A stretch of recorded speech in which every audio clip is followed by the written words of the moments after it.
see. So welcome everyone on TikTok and over here on YouTube. We are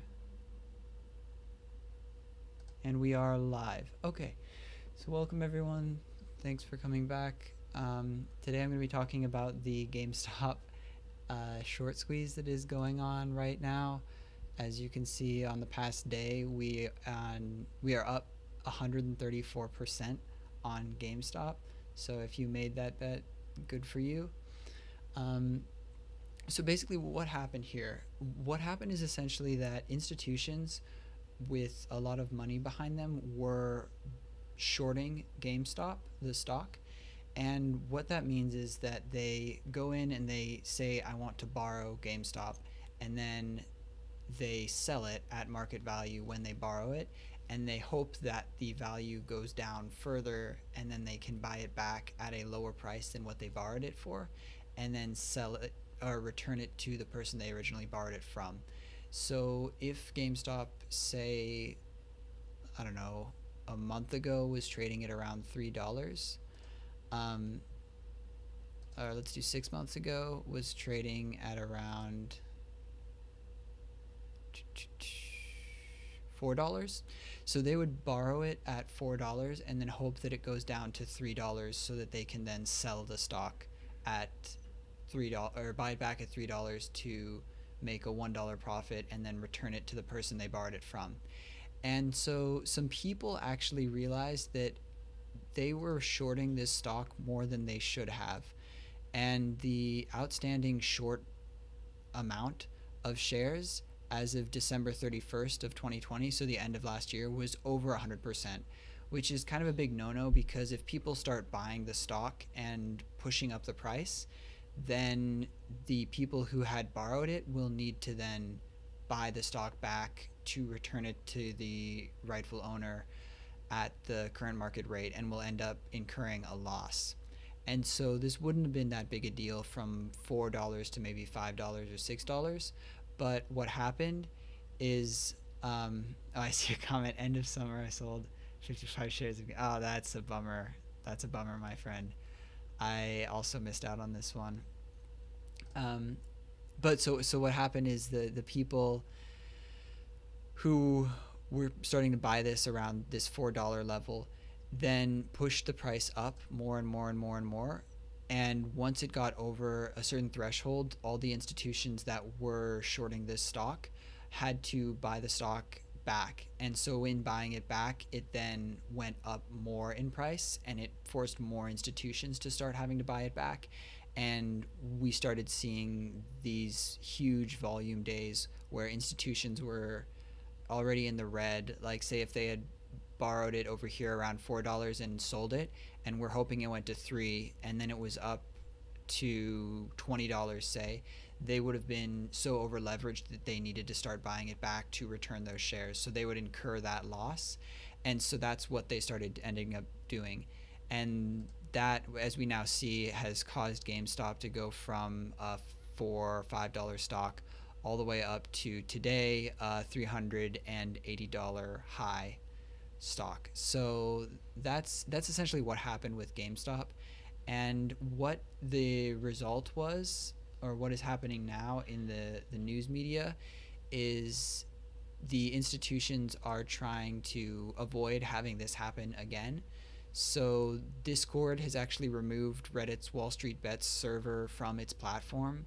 They're kind of going after them this way. And the Wall Street Bets Reddit is trying to go private to prevent people from seeing what their choices are going to be in the future, so that institutions can't really stop something like this from happening. And then something I thought was kind of funny, people are trending these things in the United States in particular.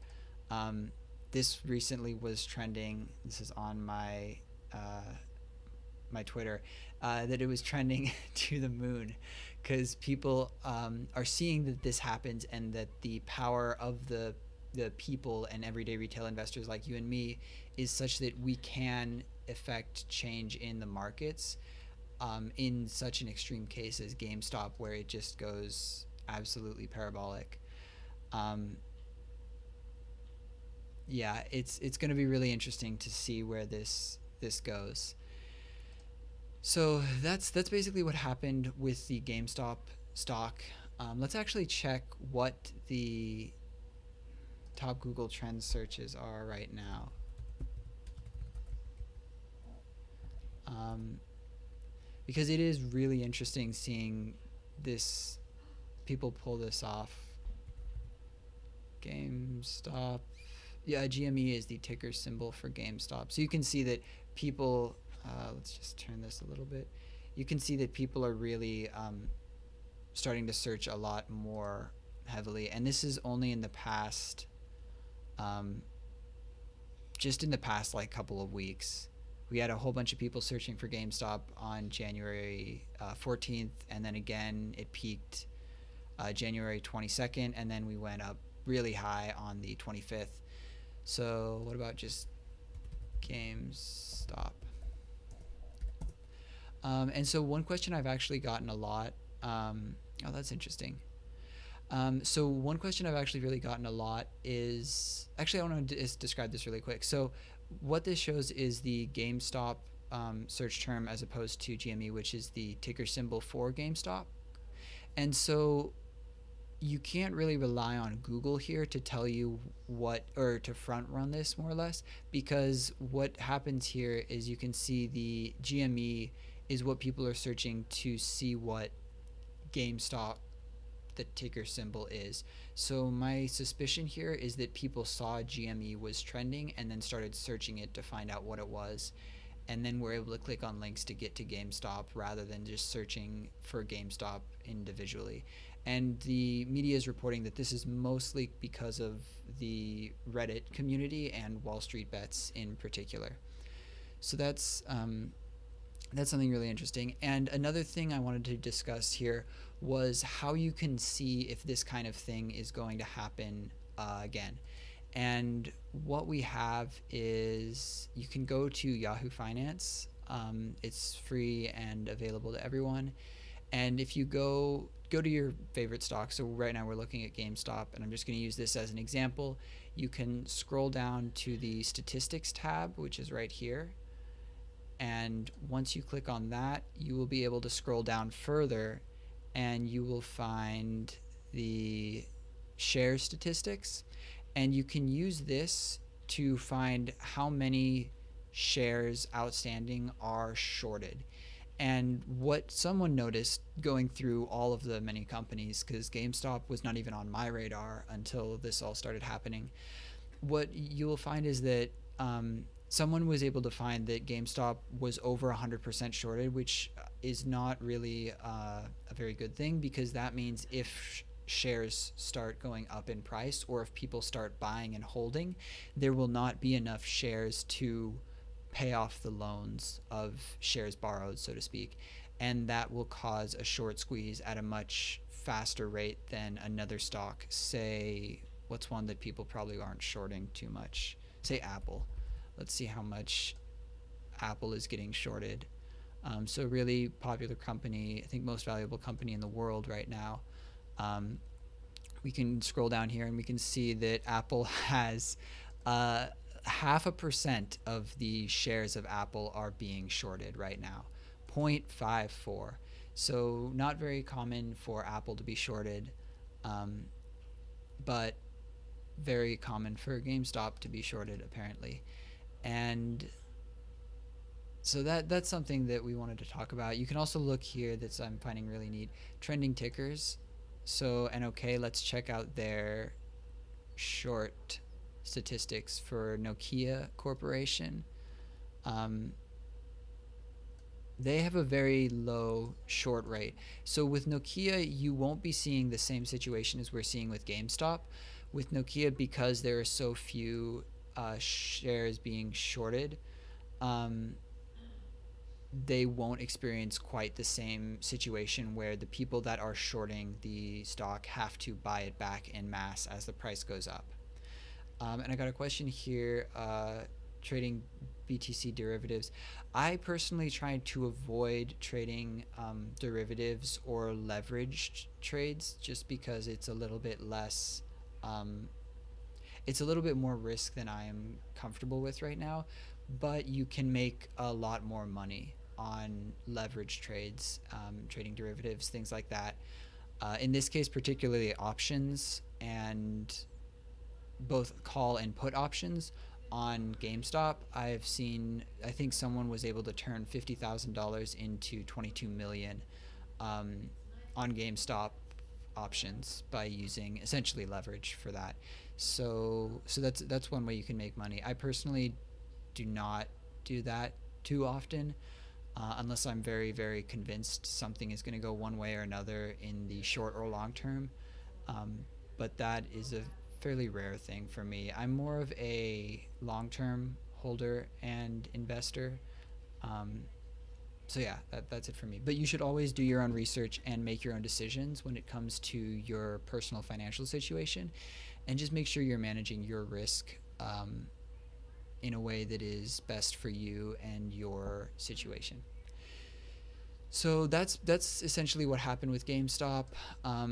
This may not be something we'll see too much in the future, because there are a lot of examples of institutions now. I think, let me find this, but just leave that tweet up. What Wall Street hedge funds were able to run to exchanges to halt trading to prevent losses, um, which is a tweet from this guy who's fairly popular in the crypto and finance space. And I'm actually going to pull that up right now for you all. It was NASDAQ.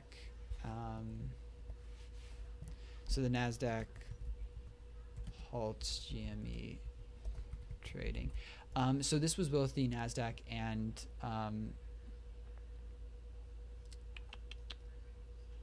trade halts. Okay, so this was both for the this was both for NASDAQ and TD Ameritrade. But basically what happened is the people in charge are now watching things like Reddit closely to see what tickers or what stocks are trending, and then are going to prevent trading or increased volatility for those things. So they're looking at stopping GameStop trading, like buying or selling, to prevent these sorts of short squeezes on institutions. But it's already kind of happened here, and I think it was Citron. Citron is the name of the group that is one of the names of the groups that's just getting slaughtered by this, or getting hammered. Why are you not showing up?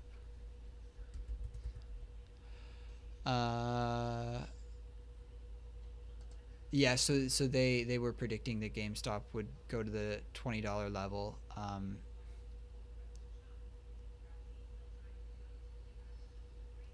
Yeah, so it's kind of something that is, I want to say, a black swan event. We may be seeing a lot more of this as more and more retail investors are able to have access to the kinds of information that big financial institutions were the only ones who had access to up until recently. But it's going to be interesting to see where we go with this, because they are taking steps to protect the major Wall Street hedge funds. So I guess that's their job. So that's pretty much it for the report today. I just wanted to hop on, kind of give a quick explanation of what's really happening with GameStop, why it's happening, and I showed you how you can kind of see if that's going to happen with something else. So just one more example, let's check AMC, because that is a theaters company and it is not doing very well now during the pandemic. And they have also gone absolutely parabolic. So they were at, what is this, $2 a share, and they're up to $20 a share. So 10x returns on this company. Good on you if you invested. is that really right? 2 to 20. Yeah. Wow. Added a zero to your portfolio if you invested at the right time. And we are going to go check their statistics, same way we did with the others. Shares outstanding, short percent shares outstanding is 18%. So again, not as much as GameStop. So that was really a black swan event because technically I don't think they're supposed to have over 100% of the shares shorted, because then there are not enough shares to buy back to return or to pay off your loan, so to speak. So that was kind of a big deal. Not going to happen again anytime soon, but you never know. We'll see. So that's it for today. Thank you so much for tuning in. If you found this useful, helpful, informative, or got any value, please do hit the like button. It would really help out my channel and I'd greatly appreciate it. Please subscribe or follow if you are not yet doing so. I talk about personal finance and investing, cryptocurrency and blockchain technology, and business and entrepreneurship here. So if any of those things interest you, then do consider following along on this journey together. And I will see you next time. Take care.